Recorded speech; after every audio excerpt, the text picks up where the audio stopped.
So while you guys are here, I'll share a story with you I came across in some of the stuff I was reading, and I'll précis it for you.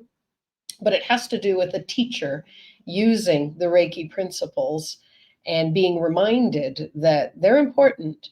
So we're going to back all the way up to the time that Hawayo Takata, who is one of the first two people that Mikao Usui trained to be a Reiki teacher. And this is back in 1937. Okay, so pre-war stuff. She was Japanese. She came because she was quite unwell to Hawaii and was living in Hawaii.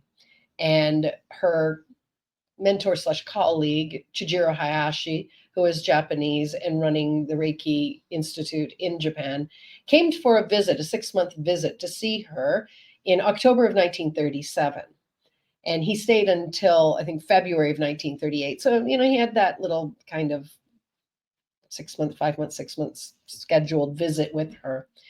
And while they were there, they were working together, and they had a number of mutual acquaintances and clients who were in Hawaii, but also in Japan. And the story is told by one of Hawayo Takata's direct students at the time, who was there when this happened. There was a woman who was living in Hawaii. She was Japanese, and her name was Sadie. They called her Sadie. I don't know if that's her real name or not. But Sadie was a bit of a pusher in that she was always asking for help. And I mean financial help. So as the story goes, she would constantly go into the community, and then, Hawayo Takata thought, okay, yeah, I feel bad for you. I'll give you some money for that. I'll give you some money for this. And the woman just kept coming back. And Mrs. Takata was always just, okay, yeah, you need help, you need help, you need help. And financially was just giving her a lot of money all the time. And there came a time when the woman was like, there's stuff going on back in Japan. I got to get home, but I don't have money for a ticket. Can you get me there? And so Mrs. Takata bought her a ticket home thinking, okay, this will be the end of it. She's leaving Hawaii. She's going to be away from me over there. Done. I won't hear from her again. She won't be this insistent on constantly begging for money. And so the woman went back to Japan. And when she was in Japan, she continued to ask for, I don't have money for this, and my husband is doing that, and I don't, and this is that, and broken and done, and I need money, and I can't pay bills, and I've got these creditors I need to pay off. And Mrs. Takata could not find the way to say no. And I know that resonates with some of you. It's really hard when someone gives you their heart, and they talk to you so sweetly, and they just constantly ask more of you. This was getting to be a huge problem. And apparently Mrs. Takata was known to have a bit of a temper. And she was getting to the point where she was getting really angry. And this woman, so she sent the woman money to come back from Japan to Hawaii.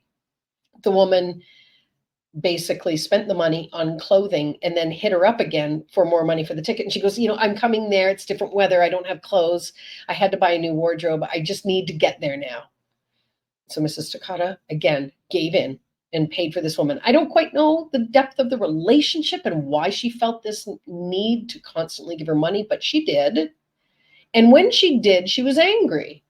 And so apparently she went to Chijiro Hayashi and said, oh my God, this woman is driving me nuts. I want to nail her. When she gets here, I'm just going to rip a strip off her. I'm going to just smack her. This is the story. I don't know if she would actually say that, but the words are there.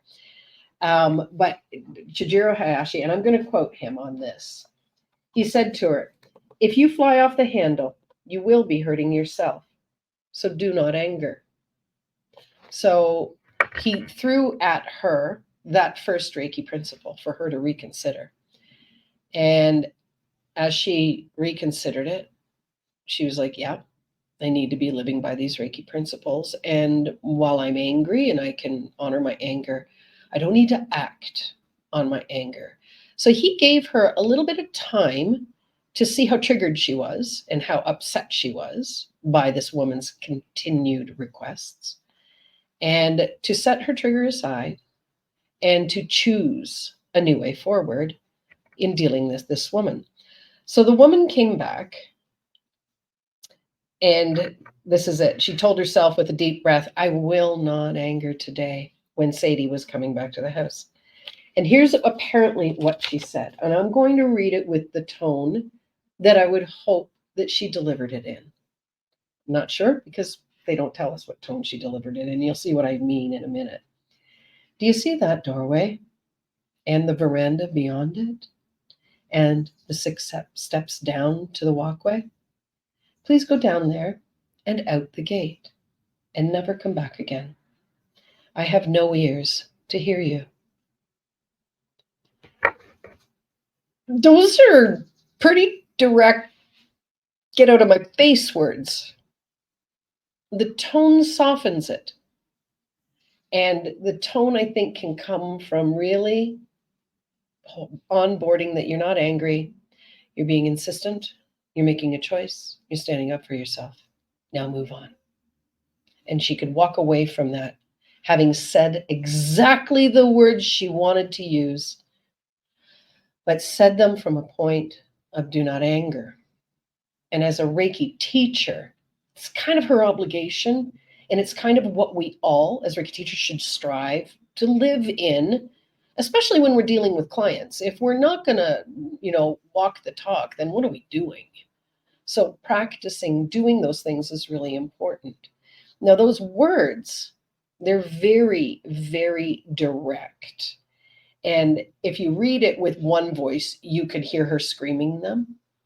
But if you read it with the intention of that Reiki principle underneath, that it brings us a sense of peace and calm when we onboard the actual meaning behind them, then they can come out kindly, directly, self-supportingly, and not demeaningly, because they're not being delivered through a scream.